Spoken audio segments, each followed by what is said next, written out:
साथियों नमस्कार।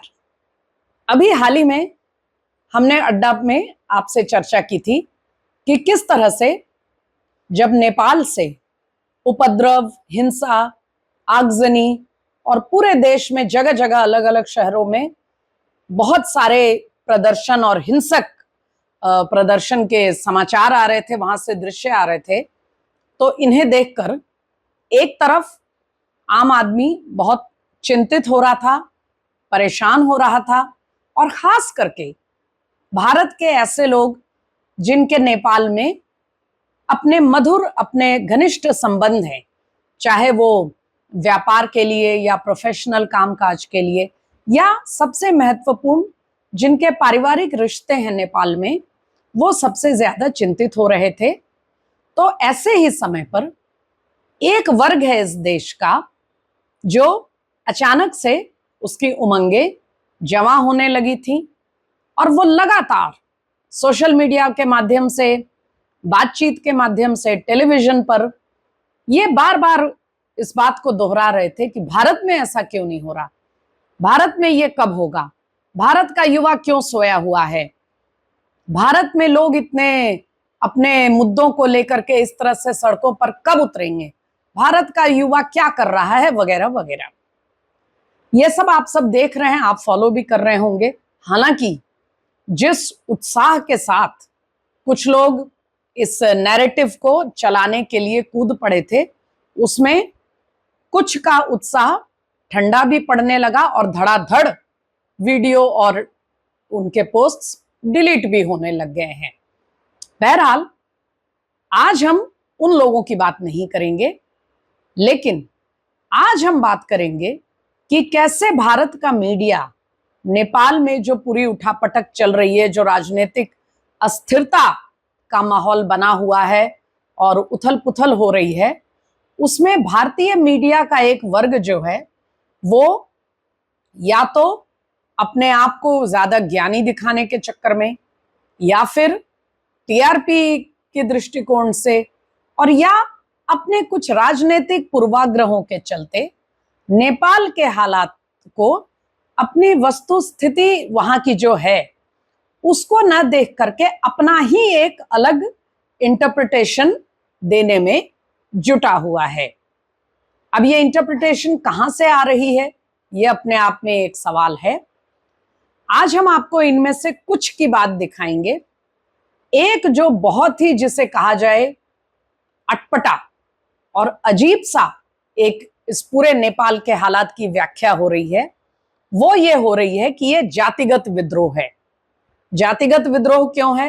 क्योंकि पिछले कई सालों से वहां पर ब्राह्मण जो हैं वो वहां की सत्ता में काबिज हैं, और इससे अन्य जाति जो हैं उसके लोग अपने भेदभाव महसूस कर रहे हैं। उन्हें लगता है कि मुट्ठी भर ब्राह्मणों का कब्जा है सारे सत्ता के उसमें पदों पर, और वो अपनी मनमर्जी चला रहे हैं, लोगों को उनका हक नहीं मिल रहा, लोगों को सत्ता में भागीदारी नहीं मिल रही।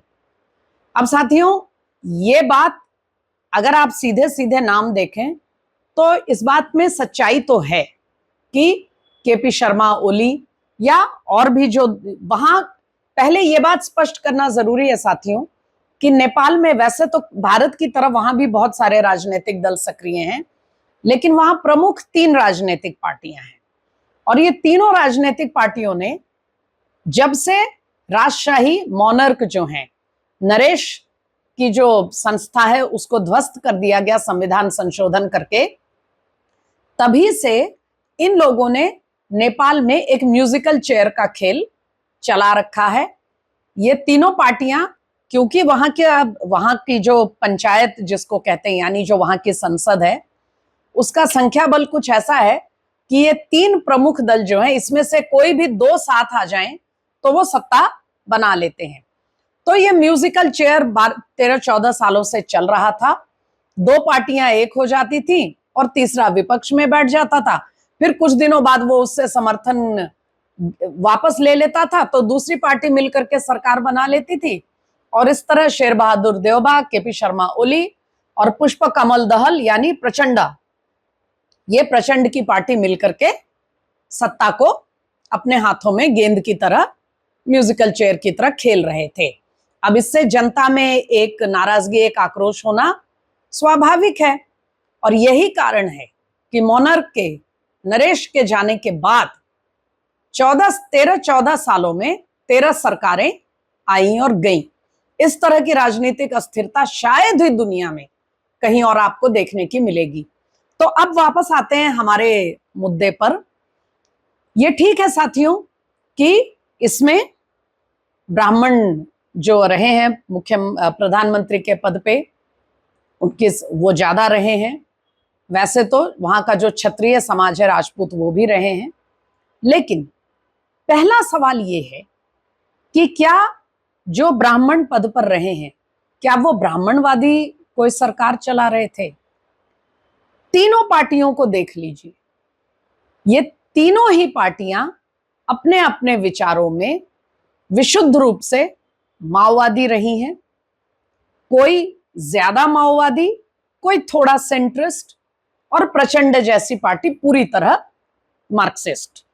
लेकिन इन सब की राजनीतिक विचारधारा वाम विचारधारा है, मार्क्सिस्ट लेनिनिस्ट विचारधारा है, और शुरू से इन्होंने माओवादी राजनीति और माओवादी तंत्र को बढ़ावा दिया है। अब या तो ये लोग जो व्याख्या कर रहे हैं भारत के टेलीविजन और वेबसाइट्स पर कि ये एक जाति का विद्रोह था, तो या तो ये मान ले कि माओवाद जो है, वाम विचार जो है, वो ब्राह्मणवादी विचार है, या तो इसको मान ले, और या ये माने कि उनकी व्याख्या निराधार है। अब बात यहीं पे समाप्त नहीं होती। मान लीजिए एक पल के लिए इस बात को मान लिया जाए कि वहां पर ब्राह्मण पदों पर थे, इसके कारण लोगों में आक्रोश हुआ या असंतोष हुआ। पहली बात तो यह है साथियों कि भारत के ज्यादातर राज्यों की तरह नेपाल में ब्राह्मण जो है, ब्राह्मण जो समाज है, ब्राह्मण जाति, उसका संख्या बल इतना कम नहीं है। ब्राह्मण वहां 16% से भी ज्यादा है। तो एक तो अनुपातिक रूप से रिप्रेजेंटेशन देखें तो वो भी उसमें ब्राह्मण काफी मजबूत हैं, और जाहिर है वो पहले से शिक्षा वगैरह में रहे हैं, तो राजनीति में भी उनका वर्चस्व रहा। जैसा मैंने आपको बताया, जिनके नाम ब्राह्मण है वो सब माओवादी विचार के हैं, तो या तो माओवादी विचार अपनी इसे हार मान ले। अब हम आते हैं जो भारत में व्याख्या की जा रही है उस पर। अगर एक मिनट के लिए इसको स्वीकार कर लिया जाए कि ये ब्राह्मणवाद के खिलाफ ये आक्रोश हुआ जो सड़कों पर फूटा, तो या जैसा कहा जा रहा है कि मनुवादी विचार, सामंती विचार के खिलाफ ये आक्रोश है जो आम लोग हैं उनका, सर्वहारा का। अगर ऐसी बात है तो सबसे पहले तो हमें यह देखना चाहिए कि अभी जिन लोगों को इंटरिम रूप से, अंतरिम रूप से जिम्मेदारी देने की, सरकार का कार्यभार देने की बात चल रही है, उसमें सबसे प्रमुख नाम किसका है?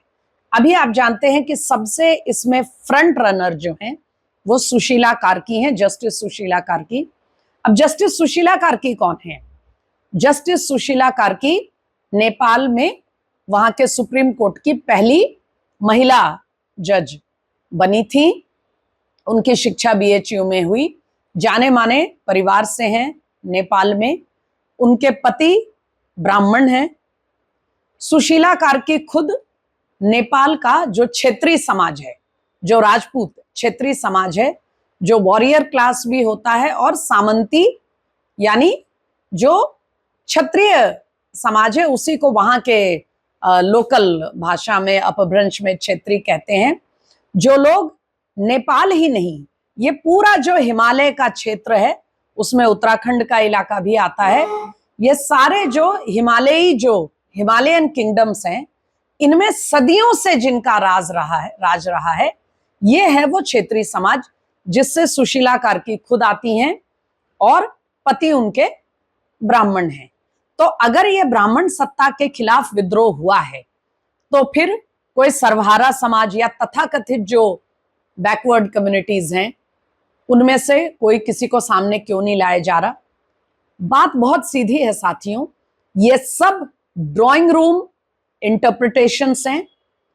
एसी कमरों में बैठकर, ड्राइंग रूम में बैठकर थ्योरियां गढ़ी जा रही हैं, क्योंकि एक बेचैनी है, एक अंदर से एक कुंठा है कि बांग्लादेश हो, श्रीलंका हो, पाकिस्तान हो, म्यांमार हो, मालदीव्स हो, जगह जगह युवा एकदम से अचानक रातों रात बाहर आते हैं और सत्ता परिवर्तन कर देते हैं। ना कोई चुनाव होता है, ना इस तरह का कोई एक लोकतांत्रिक प्रक्रिया होती है। हम इसे क्यों नहीं कर पा रहे?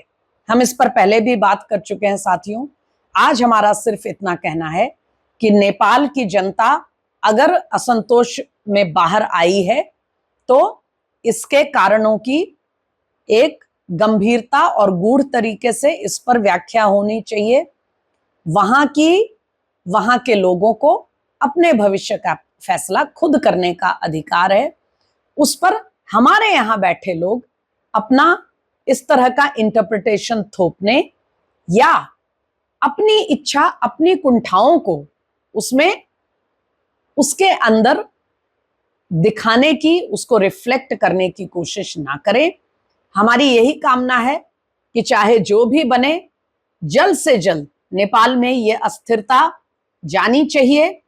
एक स्थायी, लोगों को जो स्वीकार्य हो ऐसी व्यवस्था बननी चाहिए और सबसे पहले वहां शांति बहाल होनी चाहिए, जो काफी हद तक शुरू हो गई है, लेकिन अभी भी तनाव है। फिलहाल इतना ही।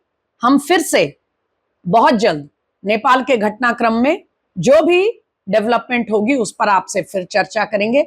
आपको नेपाल के हालात पर आपको क्या लगता है, आपके इस पर क्या विचार हैं, हमसे साझा करिएगा।